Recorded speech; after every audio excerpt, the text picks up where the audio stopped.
নামাজ ঠিক মতে আদায় করলো না, ঠিক মতে মসজিদে আসলাম না, মা বোনেরা ঠিক মতে নামাজ আদায় করলাম না, শুধু রান্না বাড়ি রান্না করলাম, ঘর দুয়ার ঝাড়ু দিলাম, ঘরের কাজগুলো শেষ করলাম, সব কাজ করতে লাগলাম, নিজের কাজগুলো সব 100 বরাবর ঠিক, কিন্তু রব্বুল আলামিনের কাজ 5 ওয়াক্ত 5 বার, বেশি থেকে বেশি হলে 1 ঘন্টা সময় লাগবে 5 ওয়াক্ত নামাজ পড়তে। 24টা ঘন্টা নিজের কাজ করলাম, 1টা ঘন্টা সময় দিয়ে রব্বুল আলামিনের কাজ করতে পারলাম না। কেমন মুসলমান আমরা, ধিক্কার জানাই। কেমন মুসলমান আমরা কেমন মুসলমান একটু চিন্তা করলাম না?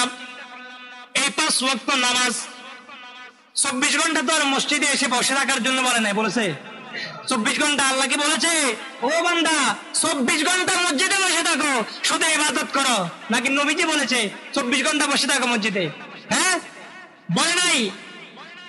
24 ঘন্টা তুমি তোমার কাজ করো, ঘুম যাও, ব্যবসা করো, বাণিজ্য করো, সংসার ধর্ম নিয়ে ব্যস্ত থাকো, কিন্তু মুয়াজ্জিন যখন আযান দিয়ে দিল আল্লাহু আকবার, আমি রব্বুল আলামিন বড়, সেটার ঘোষণা যখন দিয়ে দিল, আল্লাহ বড় ঘোষণা যখন দিয়ে দিল, নামাজের জন্য এসো, কল্যাণের জন্য এসো যখন ঘোষণা দিয়ে দিল, সবচাইতে বড় কল্যাণ আমি রব্বুল আলামিনের নামাজের মধ্যে, তুমি ব্যবসা বাণিজ্যের মধ্যে কোন কল্যাণ খুঁজতে লাগলে? 24 ঘন্টার মধ্যে 1টা ঘন্টা আমি রব্বুল আলামিনের সামনে উপস্থিত হতে পারলে না, আল্লাহ জিজ্ঞেস করবে কি করবে না? করবে না? প্রিয় বন্ধুরা আমার নবী হাদিস ইরশাদ করতে লাগলেন, নামাজ যদি ঠিকঠাক মতে আদায় করে 5টা পুরস্কার দিবে। কয়টা পুরস্কার? কয়টা পুরস্কার? 5টা।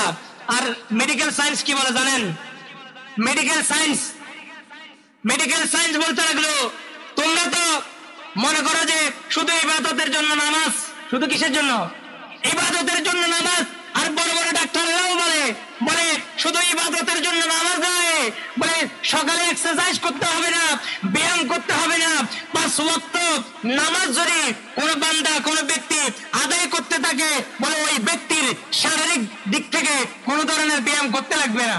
কোনো ধরনের ব্যায়াম কি করতে হবে না, এমনি গোটা শরীর এই নামাজ পড়ার কারণে ফিট থাকবে। সুবহানাল্লাহ বলেন না? এটা মেডিকেল সায়েন্স। আর আমার আল্লাহ তাআলা রব্বুল আলামিন 5টা পুরস্কার দিবে নামাজ যদি ঠিকঠাক মতে 5 ওয়াক্ত নামাজ আদায় করি।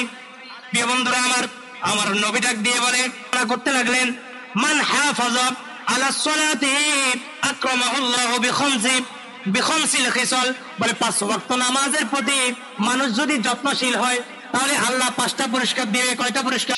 5টা পুরস্কার দিবে। 1 নাম্বার হলো আমার নবী ডাক দেয়, ইয়ারফাউ আনহু দাইকিল মাউত। সুবহানাল্লাহ।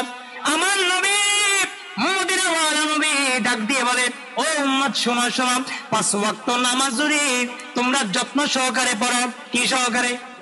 যত্ন সহকারে, তাজিম নিয়ে, ভয় নিয়ে, তাকওয়া নিয়ে যদি তুমি আদায় করো, আমার আল্লাহ মৃত্যুর যন্ত্রণা আসেনিও, কথা বলেন আসেনি? মৃত্যুর যন্ত্রণা কেমন যন্ত্রণা ব্যাখ্যা করার তো সময় নাই।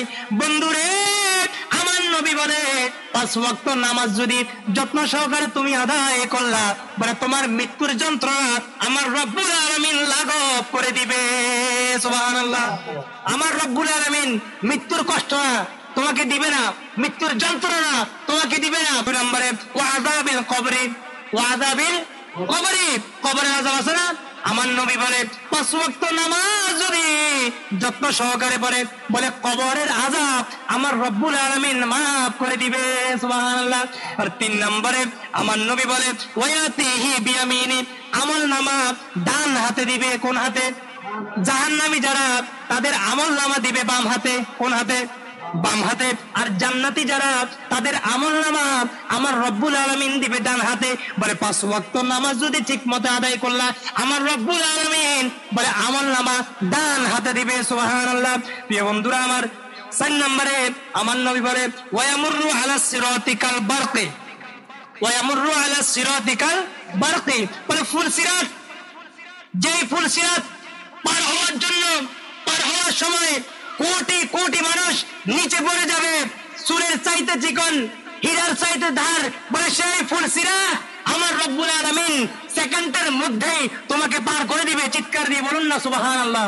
প্রিয় বন্ধুরা আমার, 5 নম্বরে আমার নবী বলেন ওয়ায়াদখুলুল জান্নাতা বিগাইরি হিসাব। সুবহানাল্লাহ।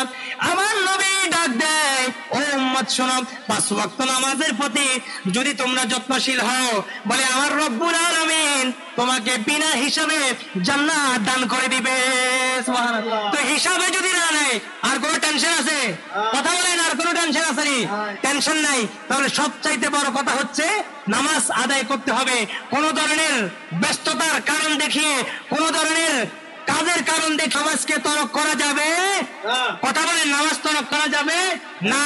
কোন ধরনের অজুহাত চলবে না, নামাজ আদায় করতেই হবে।